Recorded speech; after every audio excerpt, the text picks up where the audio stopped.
আর আজকে জুমার দিন আমারে 2 রাকাত জুমার নামাজ পড়ার সুযোগ দে।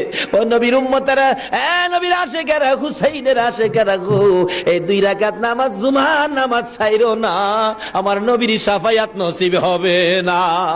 রক্তে লাল হইয়া যদি হুসাইন 2 রাকাত জুমার নামাজ পড়তে পারে গো, আজকাল থেকে কথা দিতে হবে জীবনে কোনোদিন জুমার নামাজ ছাড়তে পারবা না। জুমার নামাজ আদায় করতে সময়টুকুন দিলে নামাজ শুরু করে দিলেন, রুকু সিজদার কাজ শেষ করে তাশাহুদে বসে সালাম ফিরানোর আগ পর্যন্ত কাছাকাছি বসে বসে এই যদি সৈন্যরা নামাজের ভিতরে প্রত্যক্ষদর্শীরা বলেন এক একটা করে তীর মারে হুসাইনের গায়ে।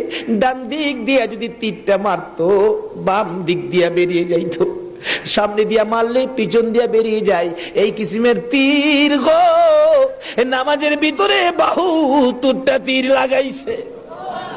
হুসাইন সালামটা ফিরাইয়া নানা গো কইয়া কালতে কালতে জমিনে গড়াগড়ি শুরু করে দিলে। নিষ্ঠুর পাষাণ এই যদি শূন্যের সীমার গলা কাইটা মাথা আলাদা করে নিয়ে গেছে। হুসাইন শহীদ হয়ে যায়।